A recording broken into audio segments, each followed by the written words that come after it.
Assalamualaikum warahmatullahi wabarakatuh.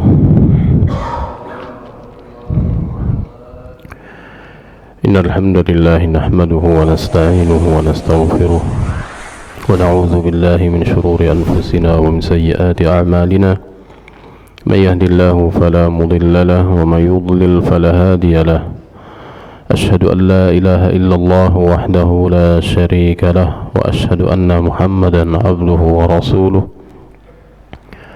Allahumma salli wa sallim wa barik ala nabiyyina Muhammadin wa ala alihi wa sahbihi ajma'in wa ala jami'i tabi'ina lahum bi ihsanin ila yaumiddin, amma ba'd.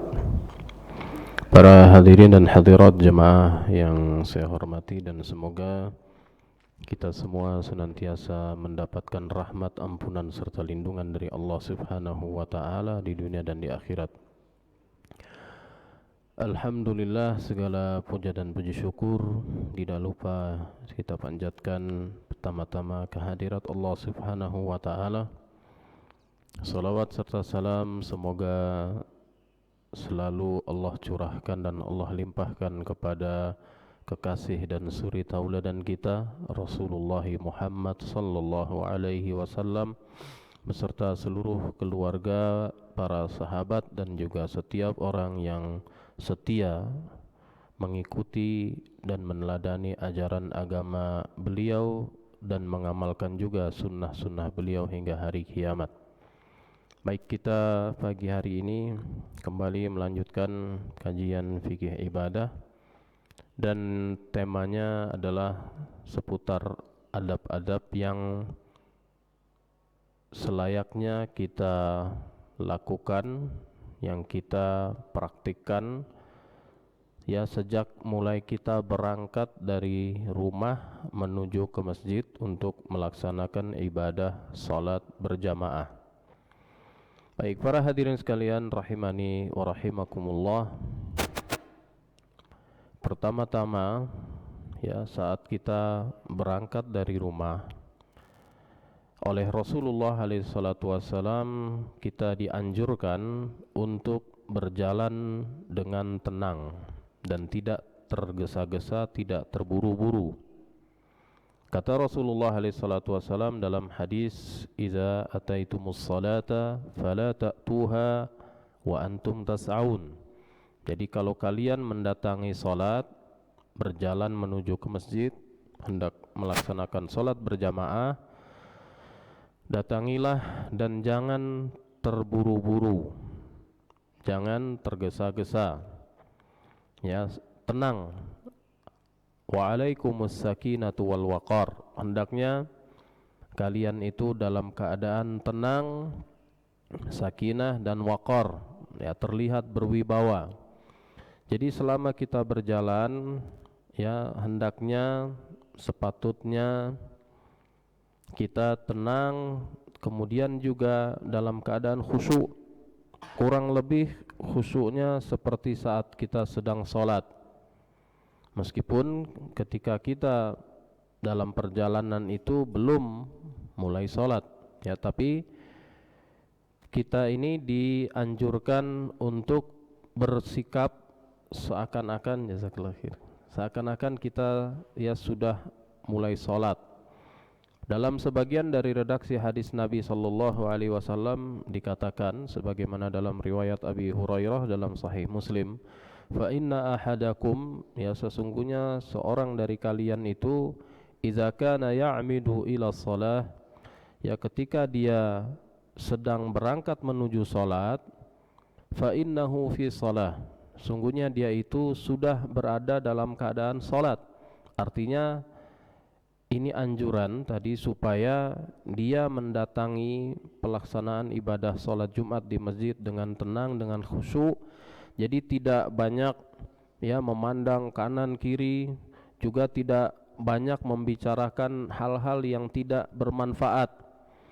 Apalagi kalau misalnya kita berangkat dari rumah misalnya setelah mendengar azan, setelah azan selesai. Berarti dalam perjalanan itu kita sedang berada di antara waktu azan dengan iqamat, dan itu adalah termasuk dari waktu ijabat doa.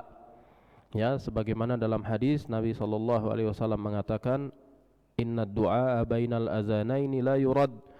Sesungguhnya doa di antara dua azan, maksudnya al-azan dan al-iqamah, itu tidak akan ditolak oleh Allah Subhanahu wa taala. Nah, jadi yang sebaiknya kita lakukan saat kita berjalan dari rumah, kalau kita ya pas berada di waktu antara azan dengan iqamah, adalah memperbanyak doa kebaikan dunia dan akhirat. Nah, kalau misalnya sebelum azan, ya berarti kita tetap tenang, tetap khusyuk. Nah, Al-Imam Syafi'i rahimahullahu ta'ala pernah berkata, sebagaimana dikutip dari beliau oleh Al-Imam Al-Baihaqi dalam kitab Ma'rifatus Sunani wal Athar. Kata Syafi'i rahimahullah, uhibbu lahu fil amdi laha minal waqari mithla ma uhibbu lahu fis salah. Kata Syafi'i rahimahullahu ta'ala, saya menyukai untuk orang yang sedang berangkat untuk melaksanakan sholat berjamaah itu, ya, dari kekhusyuan yang seperti dia hadirkan pada saat dia sholat. Nah, jadi kalau sudah berangkat menuju ke masjid, apalagi sudah tiba di masjid, ya tenang. Jadi tidak perlu membicarakan banyak hal, ya, apalagi kemudian ngalor ngidul, tidak ada juntrungannya, diobrolkan macam-macam. Datang tenang. Nah, masuk ke masjid dengan mendahulukan kaki kanan. Ini semua insyaallah sudah sering kita praktikan, ya, hanya untuk menyegarkan kembali ingatan kita dan juga untuk menambah sekiranya ada hal-hal yang belum kita ketahui. Kemudian membaca doa ketika masuk masjid, ya, Allahumma ftahli abwaaba rahmatik misalnya. Kemudian mendengarkan azan apabila di masjid sedang azan, ya. Dan kemudian ketika kita mendengarkan azan, disunnahkan, ya, untuk mengucapkan kalimat-kalimat sebagaimana yang diucapkan oleh al-muazzin, kecuali dalam kalimat hayya 'alas shalah dan hayya 'alal falah. Ya, ini sah dalam hadis Nabi alaihi salatu wasallam. Yang pertama, idza sami'tumul muazzina faqulu kama yaqulul muazzin. Apabila kalian mendengar muazzin mengumandangkan azan, maka ucapkanlah sebagaimana yang diucapkan oleh al-muazzin. Nah, pengecualian kalimat hayya 'alas shalah dan hayya 'alal falah ini sah di hadis lain, di hadis Umar ibn al-Khattab dan di hadis Muawiyah dalam Sahih Muslim. Jadi pada saat kita mendengar hayya 'alas shalah dan hayya 'alal falah, kita mengucapkan la haula wala quwata illa billah, karena ya kata la haula wala quwata illa billah ini sebutannya al-hauqalah atau al-haulaqah, inilah yang serasi dengan, ya, kalimat yang kita simak hayya 'alas shalah. Hayya 'alas shalah artinya ayo menuju salat. Hayya 'alal falah, ayo menuju kemenangan. Nah, kita meyakini bahwasanya tidak ada daya dan upaya, ya, bagi diri kita untuk bisa menghadiri salat yang diazankan atau dikumandangkan azan untuk memanggil kita kepadanya itu, melainkan dengan kekuatan dan taufik dari Allah Subhanahu wa taala. Oleh karena itu kita mengucapkan la haula wala quwata illa billah. Nah, kemudian setelah itu kita menjawab azan, ya, dan sebelumnya bersolawat lebih dulu kepada Nabi sallallahu alaihi wasallam sebagaimana sah juga di dalam hadis. Jadi setelah kita mendengar azan, kata Nabi alaihi salatu wasallam, "Tsumma shallu alayya." Kemudian bersolawatlah kalian kepadaku. Nah, baru kemudian setelahnya berdoa setelah azan dengan doa yang sah dari Nabi alaihi salatu wasallam dalam riwayat Jabir bin Abdullah dalam Sahih Al-Bukhari. Allahumma rabba hadhihi da'wati tammah was salatil qa'imah. Ya Allah, Tuhan pemilik dakwah yang sempurna, pemilik seruan yang sempurna. Azan ini yang dikumandangkan.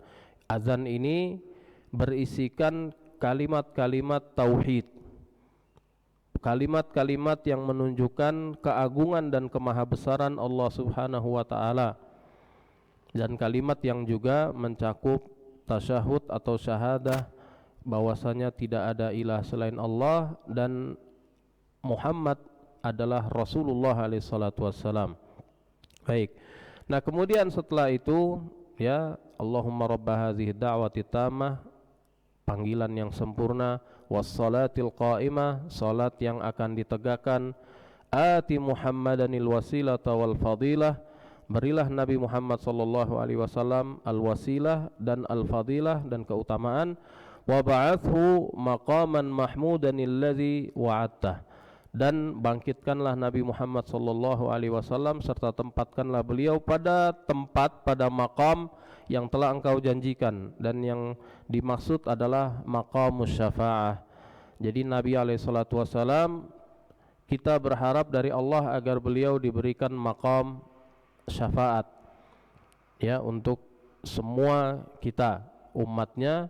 Dan doa ini redaksinya dalam Sahih Al-Bukhari hingga di sini. Jadi ati Muhammadanil wasilata wal fadilah wa ba'athu maqaman mahmudan allazi wa'adtah.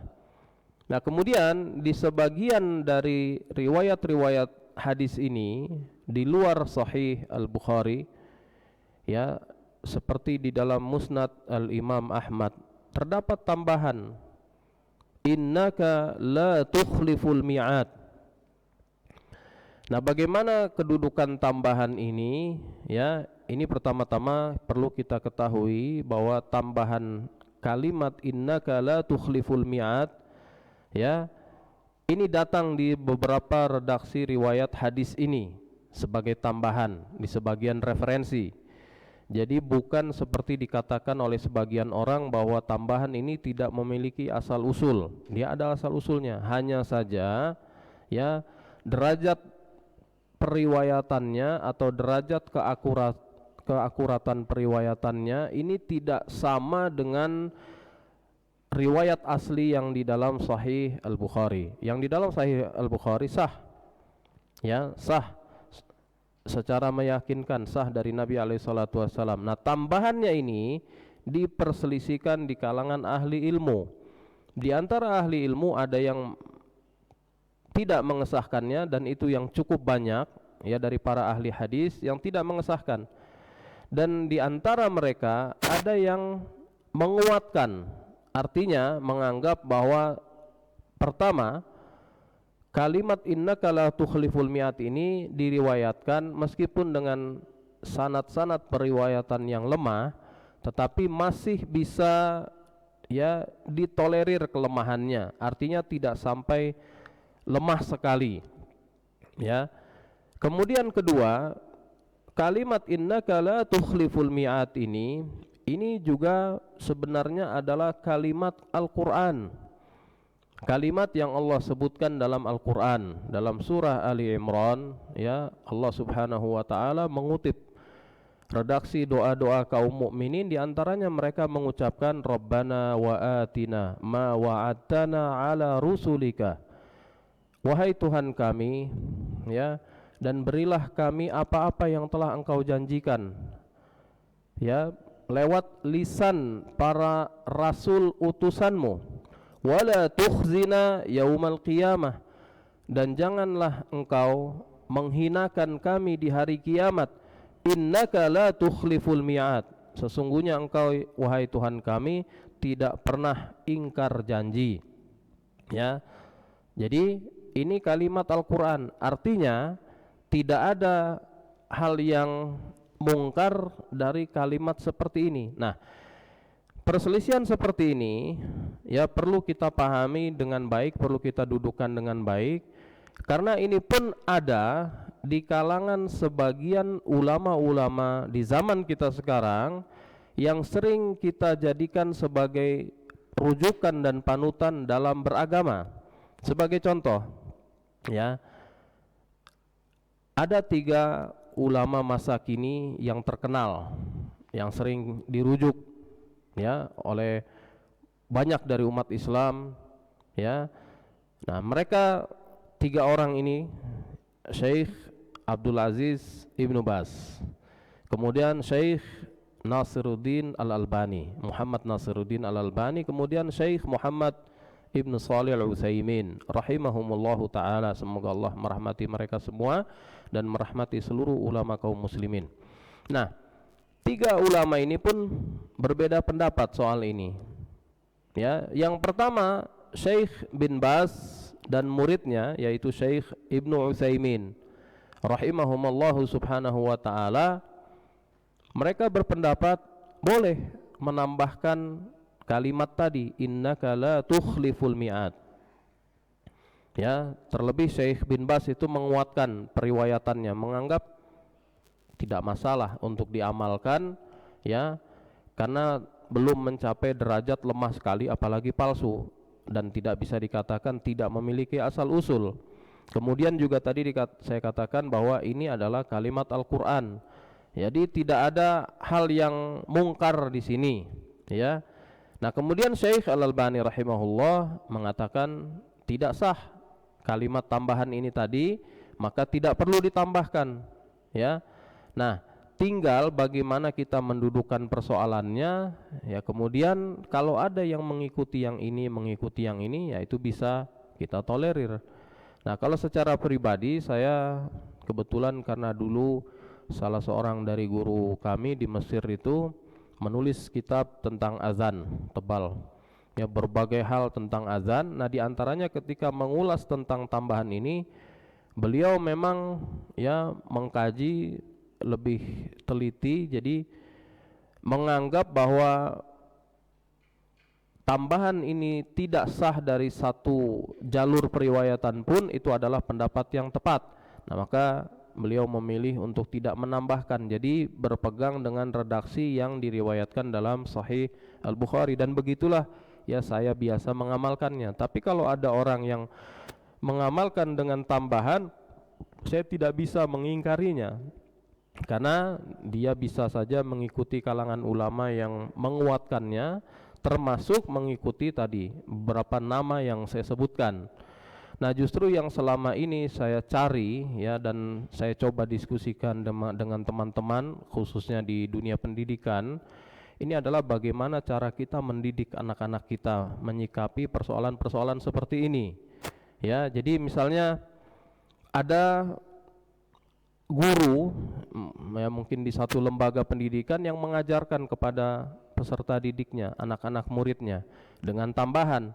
Nah, kita tidak berhak untuk mengingkari dengan keras, apalagi mengatakan Anda mengajarkan sesuatu yang batil. Nggak boleh begitu, ya. Nah, kita perlu mendudukan persoalannya. Ini ada perselisihan di kalangan ulama, bagaimana?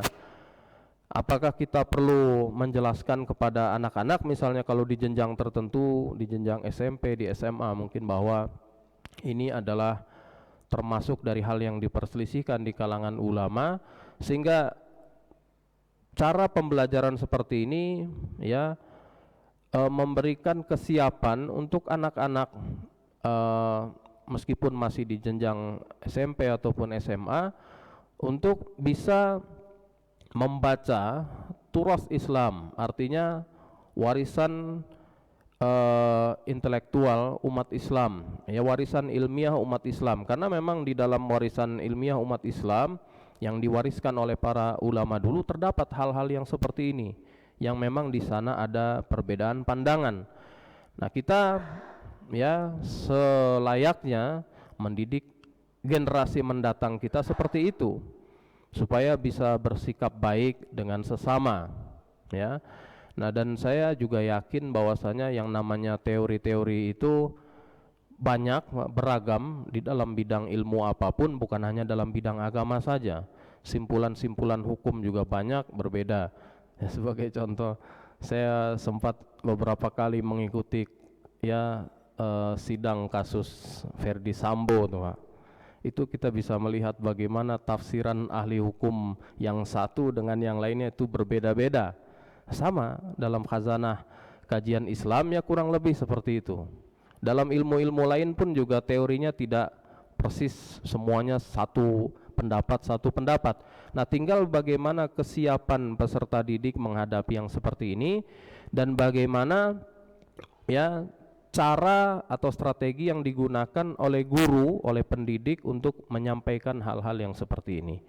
Nah, jadi kalau sekali lagi saya simpulkan tentang tambahan innaka la tukhliful mi'ad, ada sebagian yang menguatkan ya, diantaranya kalau di zaman kita sekarang ada Syekh bin Baz dan Syekh Ibnu Utsaimin rahimahumallahu subhanahu wa ta'ala. Jadi kita tidak perlu ya bersikap kaku dalam hal-hal yang seperti ini.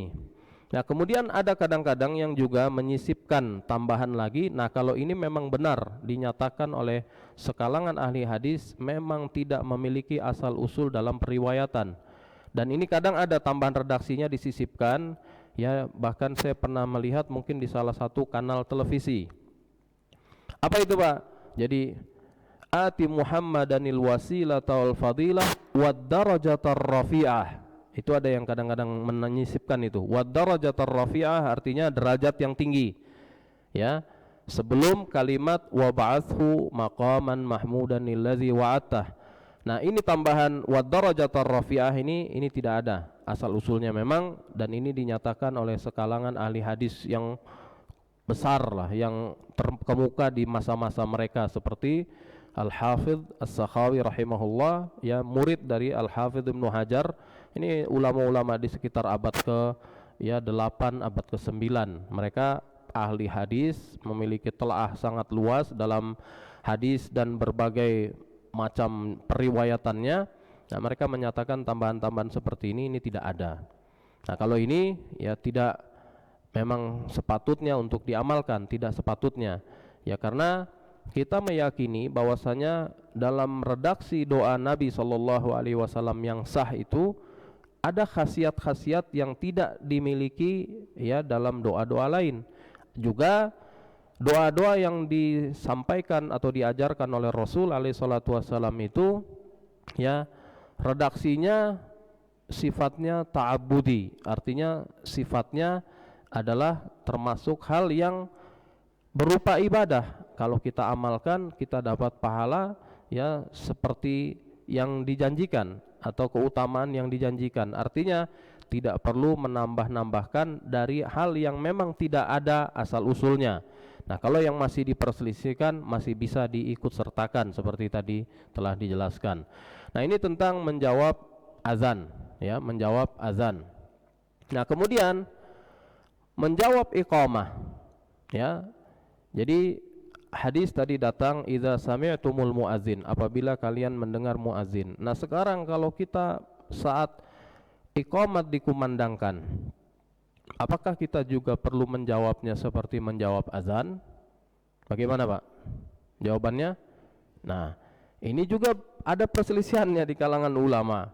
Ya, banyak dari para ulama memperlakukan al-iqamah itu seperti al-azan. Ya, jadi menganggap hukum yang berlaku pada iqamah itu sama dengan hukum azan. Nah, maka ada menjawabnya. Ya.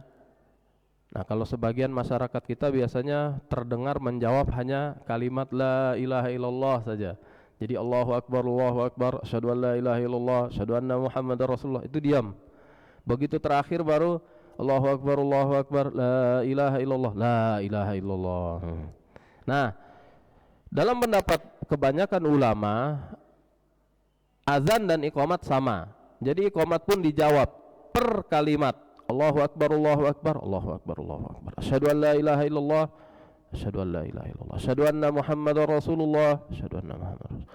Hayya 'alas shalah, hayya 'alas la haula wala quwata illa billah. Hayya 'alal falah, la haula wala quwata illa billah. Qad qamatis shalah. Nah, qad qamatis shalah, bagaimana menjawabnya? Ya, dalam pendapat sekalangan ulama ini dijawab dengan ungkapan aqamahallahu wa adamaha. Ya, aqamahallahu wa adamaha. Artinya semoga Allah menegakkan dan melanggengkan salat ini yang ya ditunaikan ini. Nah, tapi sekalangan ahli ilmu menganggap riwayat aqamahallahu wa adamaha itu tidak sah, dhaif. Maka dikembalikan kepada ya asalnya, yaitu perkataan Nabi SAW tadi, idza sami'tumul muadzina faqulu kama yaqulul muadzin. Jadi kalau kalian mendengar muadzin mengumandangkan azan ataupun iqamat, maka ucapkanlah semisal ucapannya. Nah, jadi ketika qad qamatis shalah, kita mengucapkan ucapan yang sama. Nah, ini juga terjadi perselisihan. Kalau dulu di kalangan mazhab-mazhab yang mu'tabar, ya, mereka menyunahkan untuk menjawab juga iqamat, kemudian juga setelahnya bersolawat kepada Nabi SAW, kemudian dilanjut dengan doa seperti doa tadi, Allahumma rabba hazihi da'wati tammah.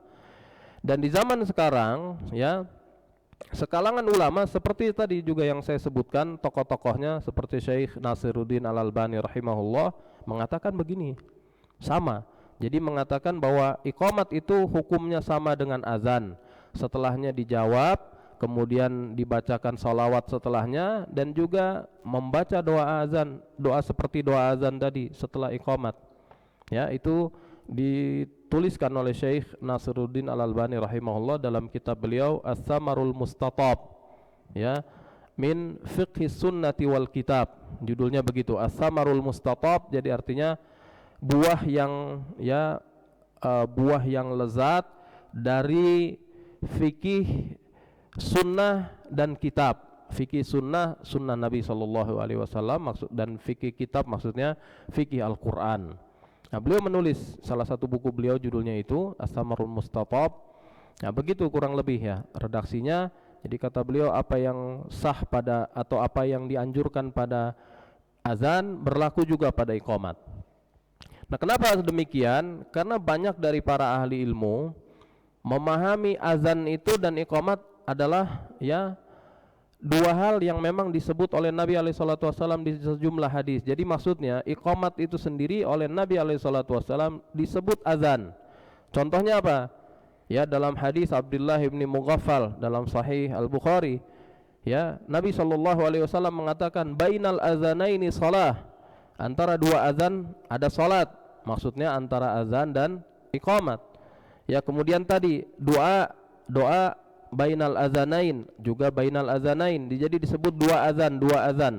Nah, ini kebanyakan ulama memahami jadi al-iqamah itu sebutannya juga azan. Nah, tapi sebagian dari para ulama memahami ini istilahnya bentuk taglib. Taglib itu jadi orang Arab itu suka menyebut dua hal yang berdampingan, ya, atau berlawanan itu dengan penyebutan yang satu. Seperti misalnya mengatakan al-qamarain, ya, dua bulan, untuk menunjuk matahari dan bulan. Nah, sehingga mereka menganggap bainal azanain itu atau ya kalimat-kalimat yang seperti tadi itu maknanya azan dan iqamat. Nah, jadi ditaglib artinya diunggulkan salah satu. Nah, tapi intinya yang ingin saya sampaikan poinnya di sini adalah, ya, banyak dari para ulama termasuk di mazhab-mazhab yang 4 itu menyunahkan untuk menjawab iqamat seperti menjawab azan dan bersolawat setelahnya, dan juga membaca doa seperti doa yang kita baca setelah azan.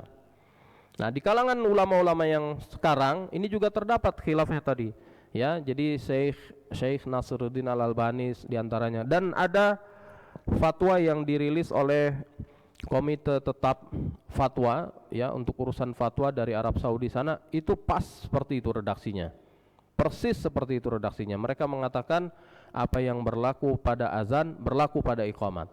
Jadi pada saat kita mendengar iqamat, ini kan kita sudah dalam keadaan khusyuk, kita menyimak Allahu Akbar, ya, asyhadu an la ilaha illallah, kita jawab Allahu Akbar, asyhadu an la ilaha illallah. Nah, baru di qad qamatis shalah kita menjawab dengan ya qad qamatis shalah. Nah, perlu juga kita perhatikan kalimatnya qad qamatis shalatu.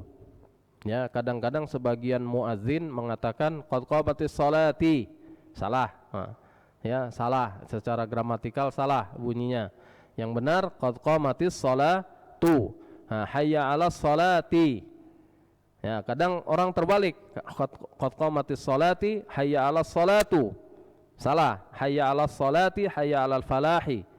Ya, baru qad qamatis sholatu, qad qamatis shalah. Nah, ini perlu kita perhatikan. Ya, jadi sekali lagi, kalau ada yang mengamalkan, ini sunnah, ya. Kalau tidak mengamalkan berarti tidak mengamalkan sunnah, tidak masalah juga, tidak berdosa. Nah, tapi tidak mengingkari orang yang mengamalkan, ya.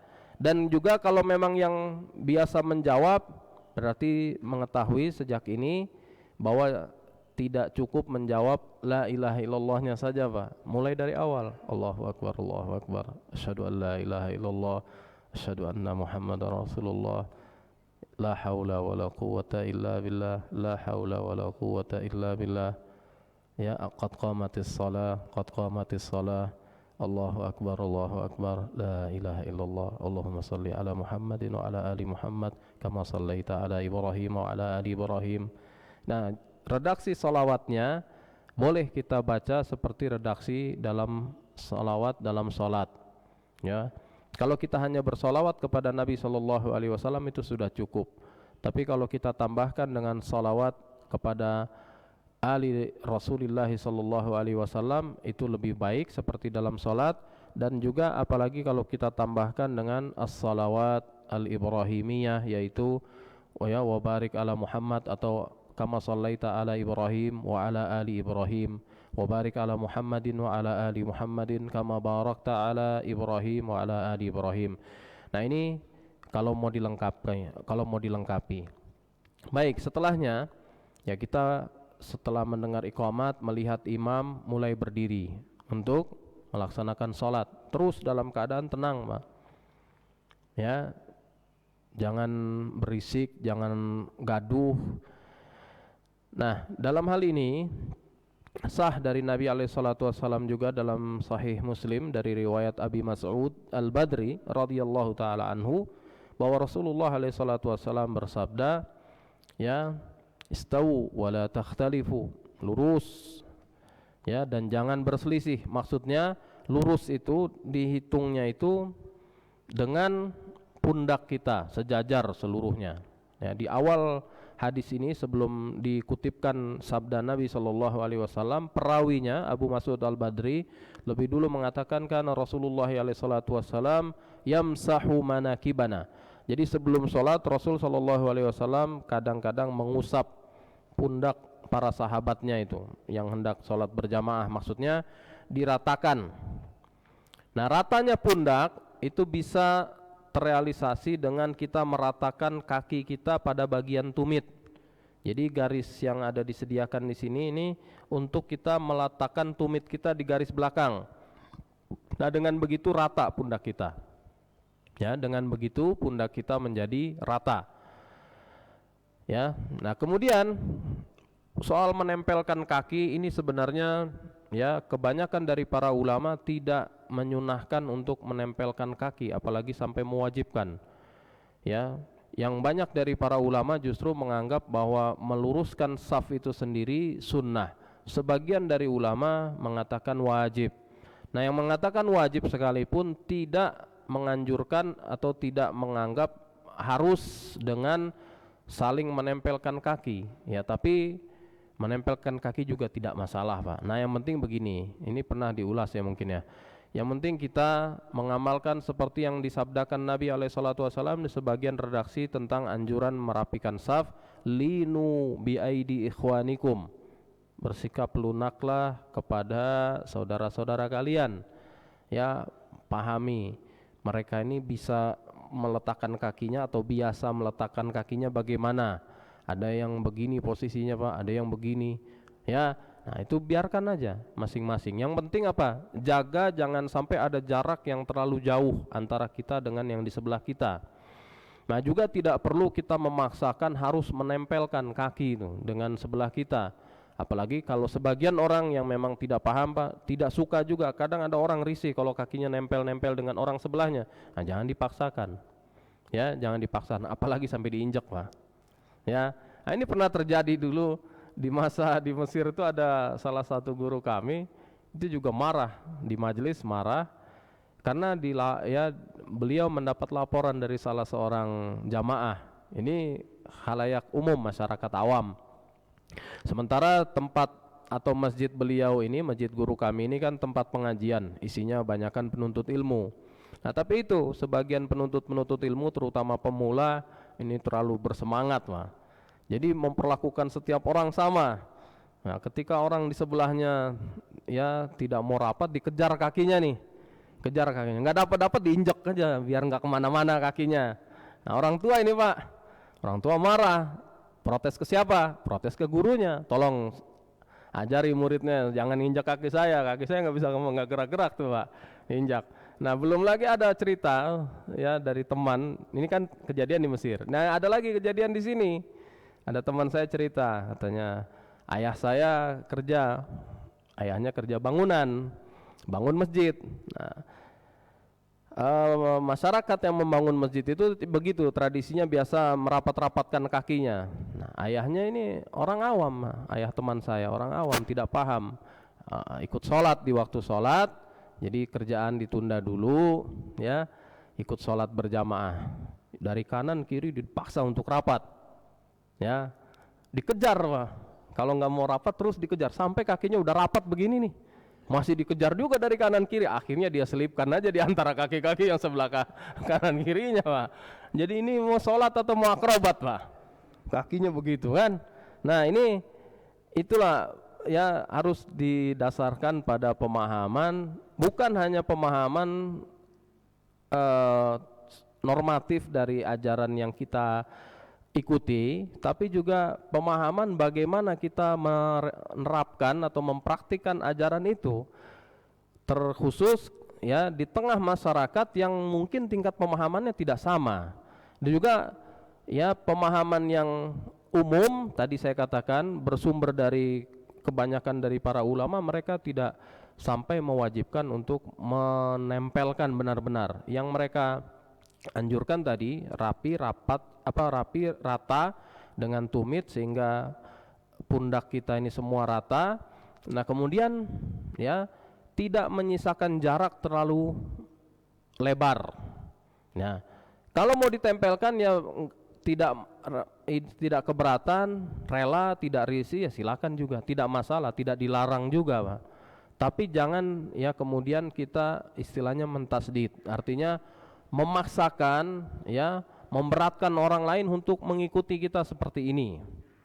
Ya intinya seperti itu. Jadi ini juga termasuk dari salah satu permasalahan yang dituliskan oleh seorang alim di zaman kita, sudah wafat beliau rahimahullah, namanya Syekh Bakr Abu Zaid rahimahullahu ta'ala.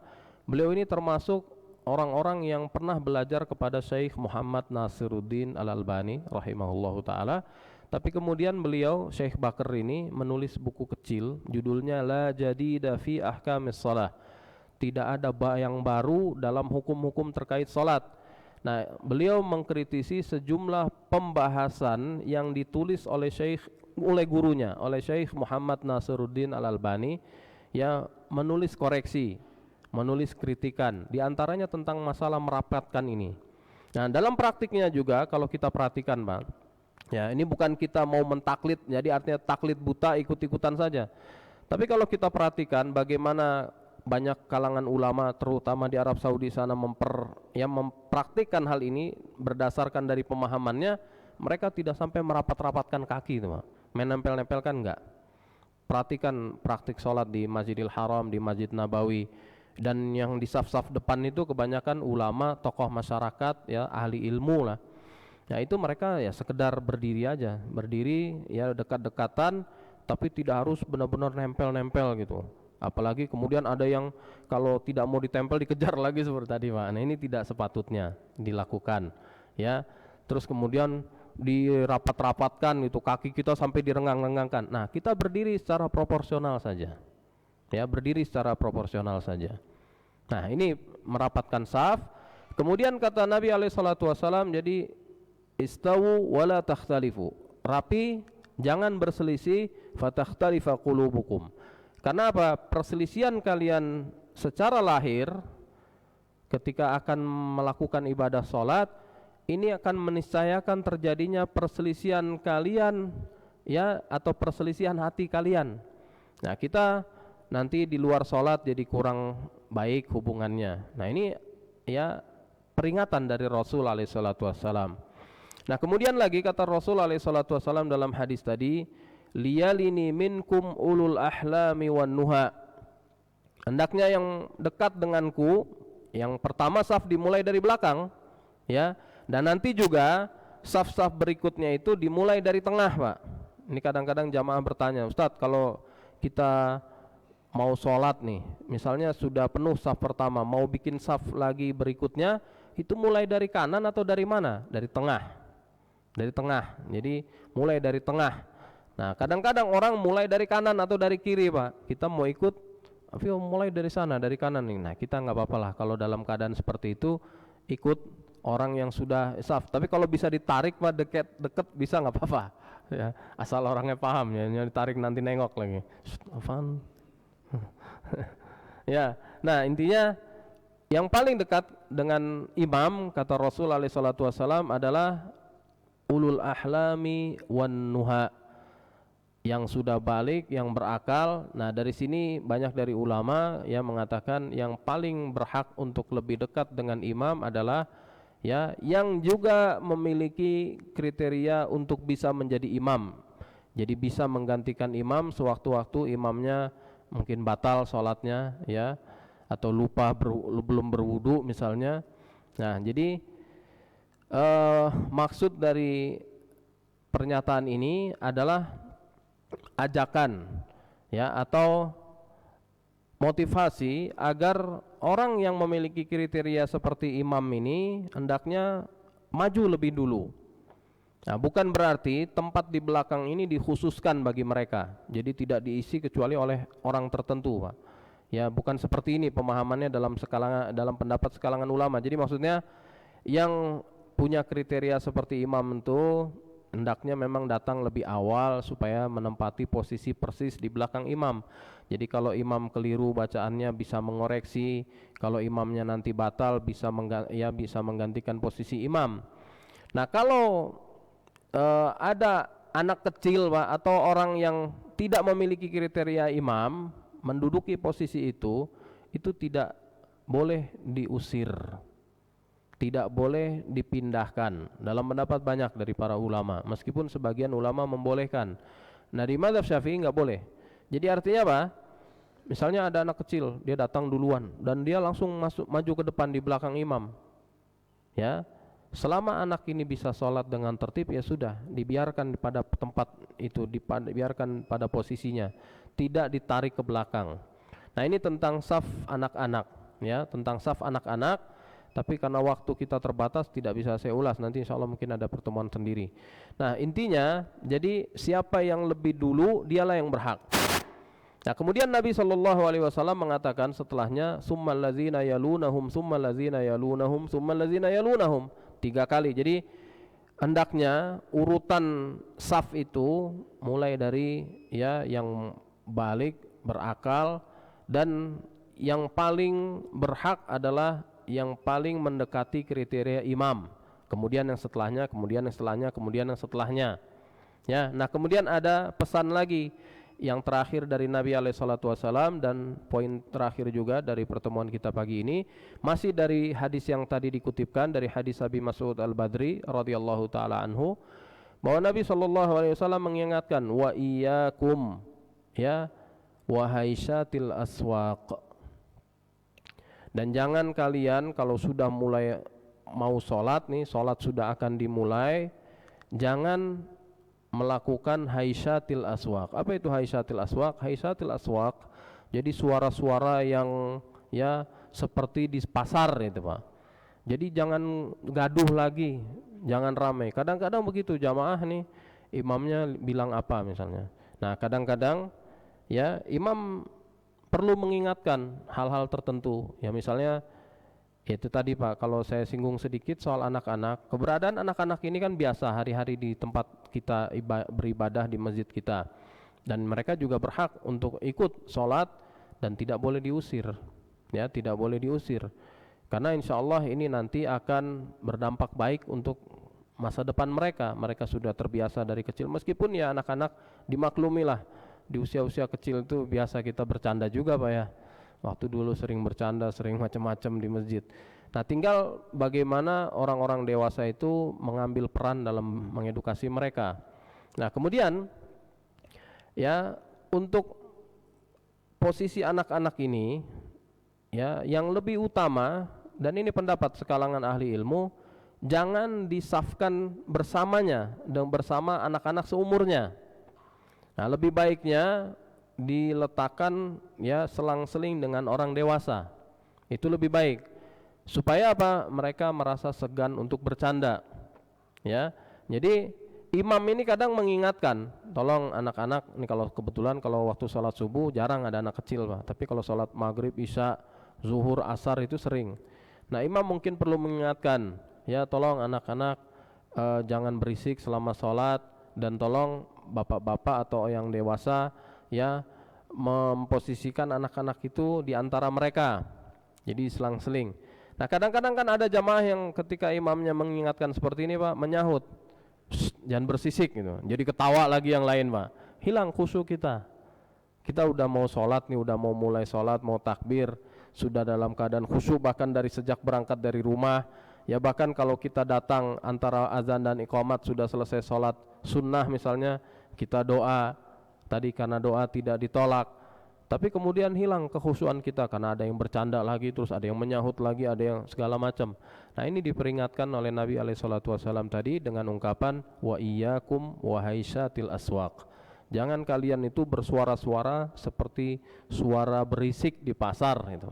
Nah, udah sholat. Nah, mulai sejak ini barulah kemudian kita memulai sholat ya, takbiratul ihram dan seterusnya. Nah, kebetulan waktu kita sudah berakhir untuk pertemuannya, untuk penyampaian materinya. Jadi dilanjut insyaallah ya, kalau ada yang mau bertanya dipersilakan. Kalau ada yang mau bertanya Pak, silakan. Ya. Waalaikumsalam warahmatullahi wabarakatuh.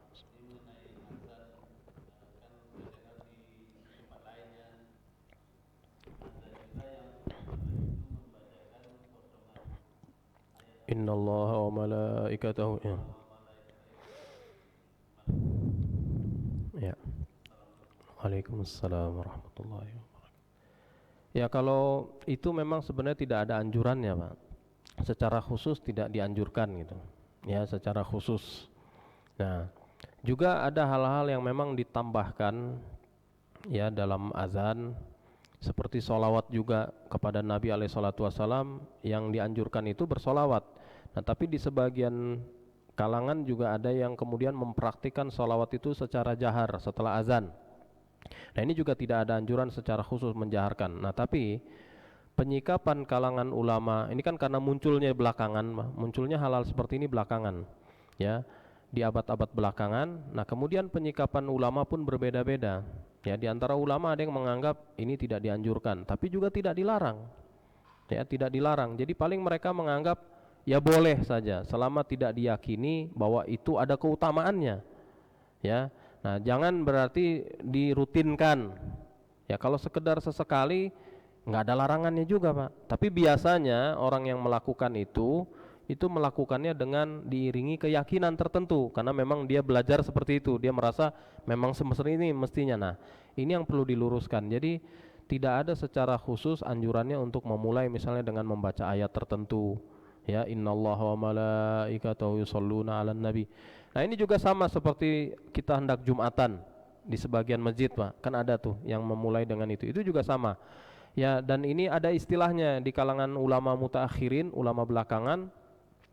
Ada, kalau di kita disebut Bilal biasanya Pak ya, yang membacakan. Nah, kalau di kitab-kitab fikih itu diistilahkan dengan al-muraqi namanya. Al-muraqi itu artinya orang yang ya mengucapkan ucapan-ucapan untuk menunjukkan waktu imam naik mimbar.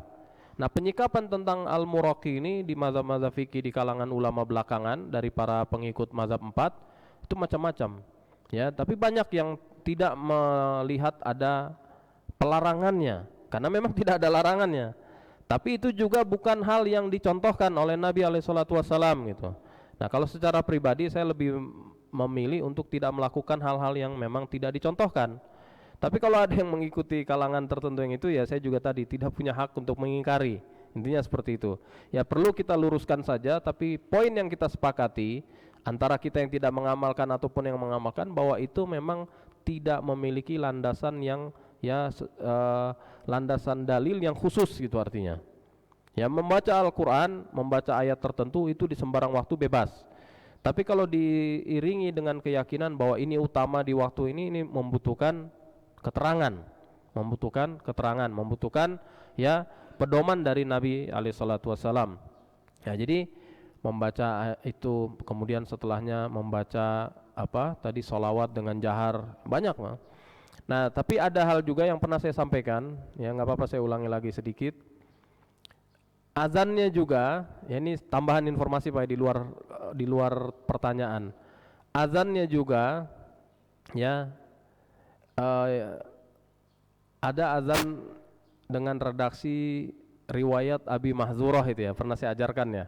Dan waktu dulu guru kita Ustaz Israr ya rahimahullah masih ada menyimak kajiannya, terus setelah itu kajiannya antara maghrib dan isya.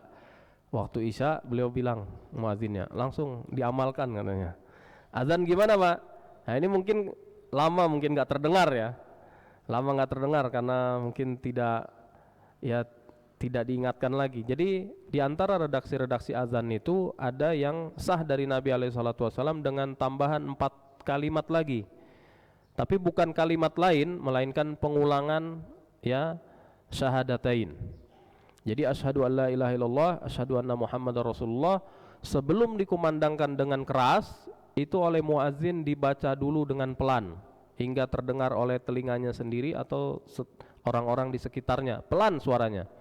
Nah itu sah dari azan salah seorang muadzin Nabi SAW yang namanya Abu Mahzurah. Dan ini azan yang lebih disukai oleh Al-Imam Syafi'i rahimahullah. Ya, jadi azan itu umumnya 15 kalimat. Nah di mazhab Syafi'i mereka juga membolehkan azan yang biasa, yang seperti biasa kita simak. Tapi mereka lebih menyukai, ya terutama imamnya tadi Imam Syafi'i dan diikuti oleh para pengikutnya setelahnya, lebih menyukai redaksi azan Abi Mahzurah yang menambahkan tarji' namanya, istilahnya tarji', jadi pengulangan. Jadi gimana? Allahu Akbar, Allahu Akbar, Allahu Akbar, Allahu Akbar, asyhadu an la ilaha illallah, asyhadu an la ilaha illallah, asyhadu anna Muhammadar Rasulullah, asyhadu anna Muhammadar Rasulullah, asyhadu an la ilaha illallah. Nah kalau ada yang melakukan seperti ini memang ada dasarnya ya Pak, hadisnya sah dalam Sahih Muslim, hadis Abi Mahzurah ini, dan dia paling disukai tadi oleh Syafi'i rahimahullah. Kenapa? Karena Abu Mahzurah ini adalah satu dari 4 orang muazin Nabi SAW. 4 orang siapa aja? Ada Bilal Ibnu Rabah, ada Ibnu Ummi Maktum, muazin keduanya adalah muazin Masjid Nabawi. Kemudian ada lagi ya Sa'ad namanya Al-Qarad, ini muazin Masjid Quba. Ada lagi satu Abu Mahzurah, masuk Islamnya belakangan oleh Nabi SAW, didapuk sebagai muazin Masjidil Haram. Jadi masuk Islamnya setelah tahun Fathu Makkah, ya sudah lewat tahun 8 Hijriah. Jadi belakangan nih, lebih belakangan, dan diajari dengan cara tadi, diajari dengan cara tarji' tadi. Nah maka ini lebih disukai oleh Syafi'i rahimahullah dan oleh sekalangan ulama yang sependapat dengan beliau, karena ada tambahan-tambahan kalimat ya, dan juga ya karena ini belakangan diajarinya oleh Nabi SAW. Nah sesekali kita perlu mengamalkan begini Pak ya. Jadi sudah disampaikan nih kayak dalam pengajian gini, dipahamkan. Nah tinggal nanti masyarakat menyimak sudah paham, oh ini azan salah satu ya keragaman azan yang diajarkan oleh Rasul SAW, yaitu dengan tambahan tarji'. Nah ini berbeda dengan tadi menjaharkan sholawat setelah azan. Kalau ini jelas ada dalilnya secara meyakinkan. Kalau yang tadi tidak. Dalilnya tadi hanya sebatas ya anjuran untuk bersolawat, tapi tidak dijaharkan. Nah kalau ini memang seperti ini kaifiat pengamalannya. Ya tinggal muazzinnya sesekali Pak bisa azan ini bisa, nanti insya Allah masyarakat paham. Jadi tidak merasa asing lagi. Karena nanti kalau belum dipahamkan, ada yang mempraktikkan, bingung Pak, ini apa lagi nih? Ajaran baru nih katanya. Ya Pak ya, kedengeran kan karena di speakernya kedengeran di toa kedengeran.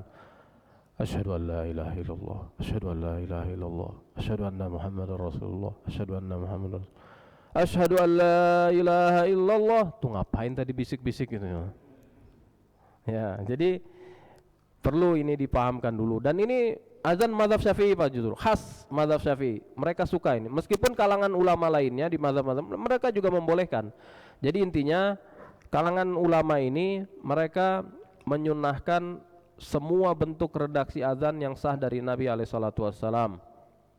Ya, tapi masing-masing mereka memiliki preferensi. Lebih suka yang mana?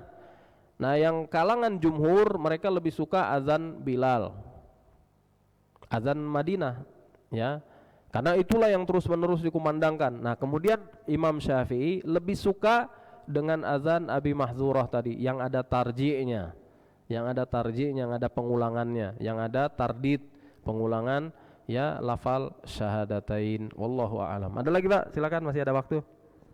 Dipersilakan, boleh. Ya, silakan.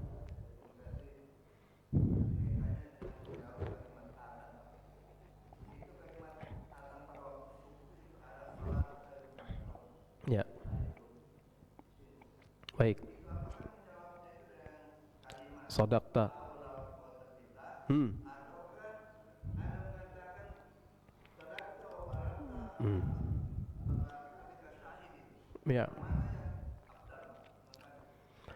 Baik. As-salatu khairun minan naum ditambahkan dalam azan subuh. Ya, dan ini istilahnya kalimat taswib. Taswib, ya, pakai sa, kemudian wa dan ba. Taswib. Nah, ini kalimat dengan maksud untuk membangunkan. Nah, dalam hal ini, ya, pertama kita perlu ketahui, ini juga ada perselisihannya di kalangan ulama, di azan yang mana kalimat taswib ini dikumandangkan. Apakah di azan pertama untuk subuh atau di azan kedua? Karena untuk subuh, ya, disunnahkan azan itu 2 kali. 1 kali sebelum masuk waktu, 1 kali setelah masuk waktu. Ya. Nah, dulu Nabi SAW mengatakan, Inna Bilalan yu'azzinu bilail. Jadi Bilal azan di malam hari sebelum masuk waktu subuh. Fakulu wasrabu hatta yu'azzina ibnu ummi maktum. Maka boleh kalian makan minum. Jadi azan itu di waktu sahur Pak, belum azan, belum masuk. Nah itu yang, ya, istilahnya itu fajar kazib itu Pak, fajar kazib. Jadi belum benar-benar fajar. Nah itu sudah boleh dikumandangkan azan, sunnah. Tapi kita jarang mendengar di sini, ya, jarang mendengar. Nah tapi azan 2 kali ini sunnah. Nah kemudian azan mana yang lebih pas untuk ada tambahan as-salatu khairun minan naum? Nah sekalangan ulama mengatakan di azan pertama, karena memang maksud kalimat itu untuk membangunkan orang tidur Pak. As-salatu khairum minan naum, salat lebih baik daripada tidur. Ya, jadi artinya yang masih tidur bangun, ayo salat. Ini dia, ini lebih baik daripada kalian tetap tidur. Nah bangun dari sebelum azan, siap-siap. Nah sebagian ulama, dan ini yang banyak memang, ya. Nah ini termasuk tadi di tokoh-tokoh yang saya sebutkan namanya tadi juga ada yang perselisihan ini kurang lebihnya sama. Nah banyak mereka yang mengatakan di azan kedua. Jadi seperti yang biasa kita simak lah. Nah bagaimana menjawabnya? Nah jawaban untuk ini, ya, wallahu ta'ala a'lam, dikembalikan kepada tadi sabda Nabi SAW, ya, as-salatu khairun minan naum itu kepada seperti yang diucapkan muadzin. Karena memang dalam hal ini, ya, sepengetahuan saya ini redaksi-redaksi jawaban seperti la haula wala quwata illa billah ini tidak sah. Ya, tidak sah dikaitkan dengan jawaban as-salatu khairun minan naum. Kemudian juga sodakta wa barirta, itu juga tidak sah riwayat-riwayatnya, dan bunyinya itu Pak, di kalangan yang mengamalkan bunyinya bukan barorta, barirta. Jangan keliru, kalau yang mengamalkan harus mengerti bagaimana pengamalannya, pelafalannya. Jadi sodakta wa barirta, ya, karena kata kerja barra ya baru bunyinya. Kata kerja seperti ini dalam pelajaran morfologi, ya, dalam pelajaran ilmu sarf. Kalau ilmu pesantren sebutannya ilmu sarf, disebutnya ilmu morfologi. Itu kalau datang kata barra ya baru, itu berarti datang dari, ya, kata kerja yang asalnya adalah fa'ila yaf'alu. Jadi barra ya baru itu asalnya barira ya bararu asalnya. Jadi kalau kita pecahkan, kita mengucapnya sodakta wa barirta bagi yang mengamalkan. Nah, ini kalangan sebagian ulama mengamalkan begini. Nah, kalau saya pribadi, as-salatu khairun minan naum dijawab dengan as-salatu khairun minan naum, sama dikembalikan tadi kepada asalnya, yaitu ucapan Nabi sallallahu alaihi wasallam, idza sami'tumul muadzina faqulu kama yaqulu al muadzin. Jadi kita ucapkan sama. Karena tadi riwayat-riwayat sadaqta wa barirta, kemudian juga la haula wala quwata illa billah, ya, sejauh pengetahuan saya tidak sah dari Nabi alaihi salatu wassalam. Wallahu taala a'lam. Baik, ada lagi Pak? Satu lagi? Ya? Ada pertanyaan dari ibu-ibu? Oh, silakan ibu-ibu, boleh.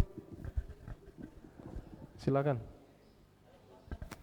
Bismillahirrahmanirrahim. Assalamualaikum warahmatullahi wabarakatuh. Waalaikumsalam warahmatullahi wabarakatuh. Mau tanya sesuai tema ya Pak Ustadz. Waktu itu saya pernah nonton di salah satu channel YouTube. Jadi katanya gini, setelah Allahumma sholli ala Salawat. Allahumma sholli ala Muhammad. Asyhadu anna Muhammadar Rasulullah. Sebelum la hayya la sholah ada bacaan seperti ini.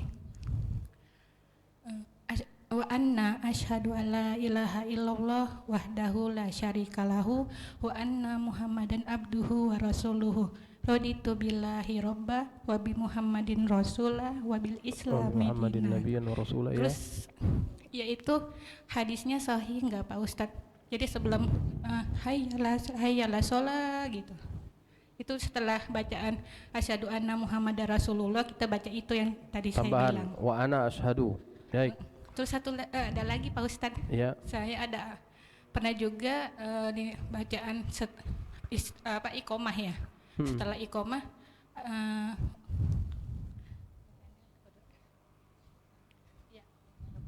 Allahumma robba hazihi da'wati tammah wassolatil qa'imah sholli wa sallim ala sayyidina Muhammad wa atihi su'lahu yaumal qiyamah. Gitu. Ada itu bacaan seperti itu iqomah ya. Setelah iqomah bacanya seperti itu. Itu pertanyaan kedua Pak Ustadz. Baik. Ada satu lagi, maaf Pak Ustadz, diborong. Sama tadi saya kan sholatnya ketinggalan.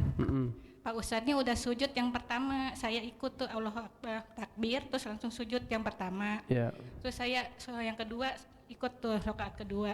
Terus saya pas Pak Ustadznya salam, saya ikut salam. Terus saya tadi tanya sama teman saya, katanya itu udah cukup apa belum? Terus kata dia kurang satu rakaat, kamu belum masuk satu rakaat, kurang gitu. Terus kamu sholat lagi satu rakaat, itu saya salah apa benar Pak Ustadz? Ya itu aja pertanyaannya. Wassalamualaikum warahmatullahi wabarakatuh. Baik, 3 poin berarti Bu ya. Baik, 1 poin pertama tentang tambahan wa ana asyhadu, ini sah di beberapa hadis. Jadi Nabi SAW ketika menyimak azan, beliau mengucapkan wa ana. Maksudnya jadi ketika muazin mengumandangkan asyhadu alla ilaha illallah, kan artinya aku bersaksi bahwa tidak ada ilah selain Allah. Nah, kemudian Nabi SAW menjawab wa ana, maksudnya saya juga bersaksi. Ya, ini boleh dilakukan. Nah, tadi yang disampaikan hanya yang praktik umumnya, jadi yang rutin. Nah, ini boleh dilakukan juga, ditambahkan tadi. Kemudian ditambahkan juga dengan raditu billahi rabban wa bil islami dinan wa bi Muhammadin nabiyyan wa rasula. Ya, ini juga boleh. Ini juga datang di sebagian hadis. Ya, di dalam Sahih Muslim seingat saya ada tambahan seperti itu. Nah, tapi ya ini tadi tidak disampaikan memang. Terima kasih Ibu diingatkan ya. Nah, kedua tentang menjawab azan itu tadi sudah dijawab dan juga menjawab iqamat. Jadi doanya redaksinya yang sah dalam Sahih Al-Bukhari yang selayaknya, sepantasnya kita berkomitmen dengannya. Ini redaksi yang paling sahnya tadi. Ya Allahumma rabba hadhihi da'wati tammah wassalatil qa'imah ati Muhammadanil wasilata wal fadilah. Ya, jadi ada tambahan nun wiqayahnya itu ati Muhammadanil wasilah, Muhammadan al wasilah. Jadi ketika ada Muhammadan dan al wasilah kita bunyikan ada namanya nun al wiqayah untuk menjaga supaya kalimatnya tetap bisa terucap dengan benar. Jadi ati Muhammadanil wasilata wal fadilah wa ba'athu maqaman mahmudan allazi wa'ata. Nah, salawatnya tadi wasallillahu ma'ala sayyidina segala macam ini yang mestinya di awal sebelum membaca doa tadi ya. Jadi wasallillahu ma itu maksudnya bersolawat ya. Redaksi solawat intinya kan adalah kita memohonkan agar Allah ya mencurahkan salawat dan salam kepada Nabi alaihi salatu wasalam. Nah, bisa dengan redaksi yang ya seperti tadi saya katakan, redaksi seperti dalam salawat dalam salat, Allahumma sholli ala Muhammad dan seterusnya.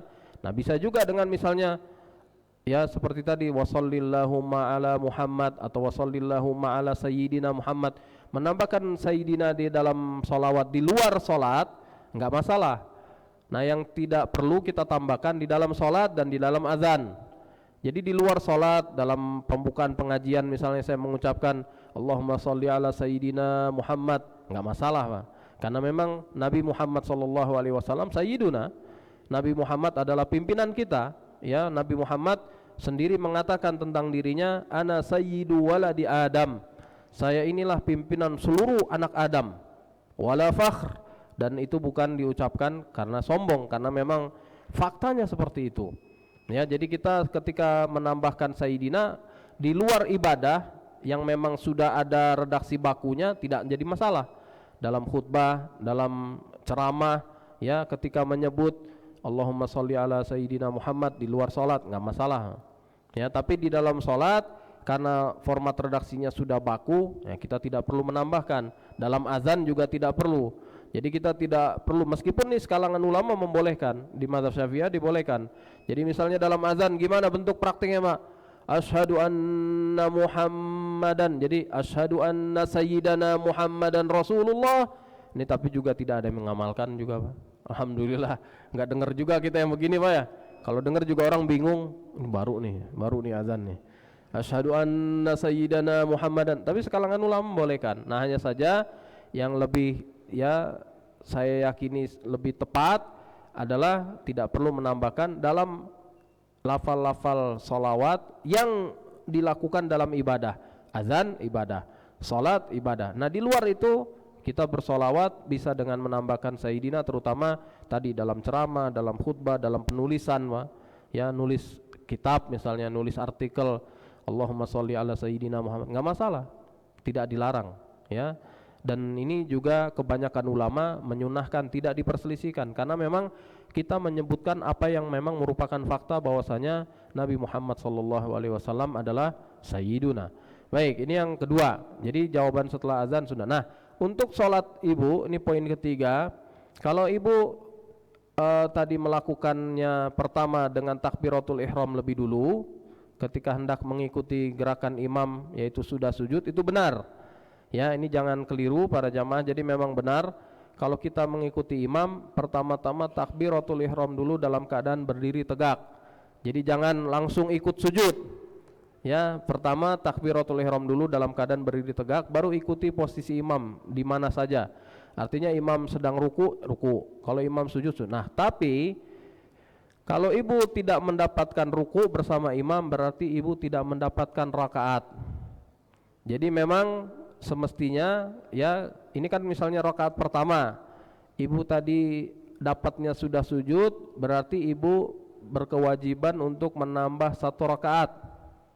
setelah imam salam.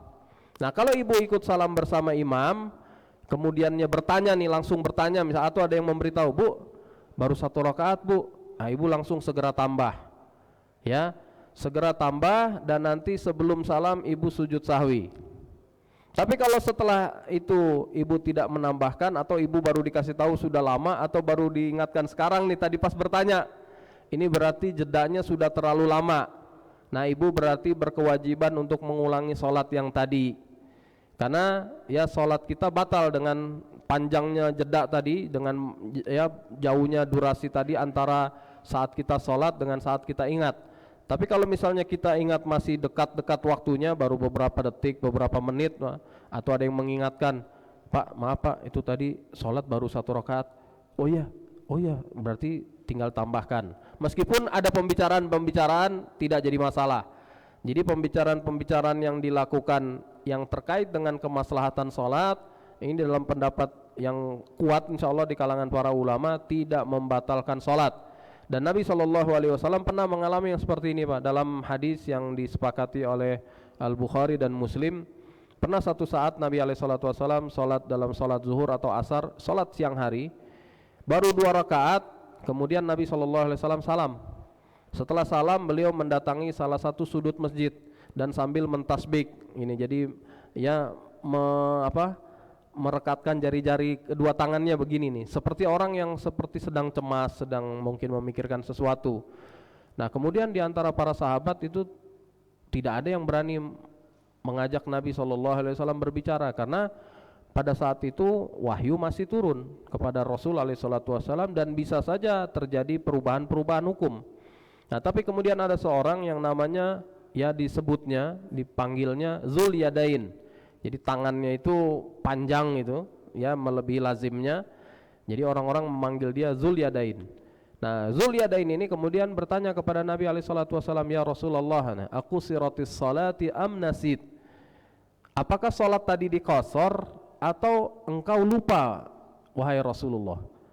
Nah kata Rasulullah SAW, sesuai dengan keyakinan Rasul SAW, sesuai dengan yang beliau pahami saat itu, kata beliau apa? Lam tuksor walam ansa, salat enggak dikosor, saya juga enggak lupa. Nah tapi kemudian Rasul SAW memastikan dengan bertanya kepada sahabat-sahabat yang ada, yang lain. Di situ ada sahabat-sahabat banyak. Akhirnya as-sadaqa maqala Zul Yadain, apakah benar yang dikatakan Zul Yadain? Kata mereka benar, salatnya baru 2 rakaat. Nah maka Rasul SAW langsung ya kembali salat, menambahkan yang kurang. Nah kemudian ya di akhir beliau sujud sahwi, ya di akhir beliau sujud sahwi setelah salam. Jadi setelah salam baru sujud. Nah intinya poinnya yang disampaikan adalah itu ada obrolan Pak, ada obrolan, ada Zulyadain nanya, ada jawaban dari Nabi SAW, ada ya pertanyaan dari Rasul SAW kepada sahabat yang ada pada saat itu untuk mengklarifikasi apakah yang dikatakan Zulyadain benar atau tidak. Nah ini obrolan-obrolan ini tidak sama sekali membatalkan, tidak berdampak pada sahnya sholat. Jadi kalau kita habis sholat, ada yang bilang, Bu atau Pak, tadi sholatnya kurang, terus kita malah nggak ingat, oh benar ya, saya berapa tadi kurangnya mana? Ibu tadi ikut imam waktu sujud, mestinya ibu tambah 1 lagi. Oh gitu, ya. Nah itu nggak apa-apa Bu. Ya, tapi kalau misalnya nggak ada kemaslahatan sholat, nah ini membatalkan.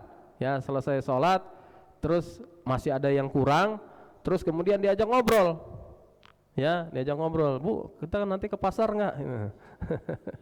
Ya, nah ini berarti kalam yang ajnabi, yang asing dari sholat, nggak ada kaitannya dengan kemaslahatan sholat, ya.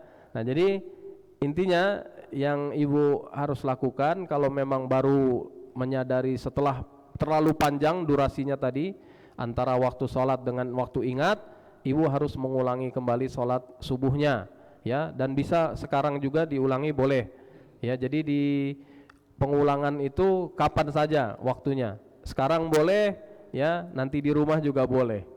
Baik, wallahu subhanahu wa ta'ala a'la wa a'lam, wa sallallahu ala sayyidina Muhammadin wa ala alihi wa sahbihi ajma'in. kita akhiri perjumpaan pagi hari ini. Subhanakallahumma wa bihamdik asyhadu an la ilaha illa anta astaghfiruka wa atubu ilaik. Wassalamualaikum warahmatullahi wabarakatuh.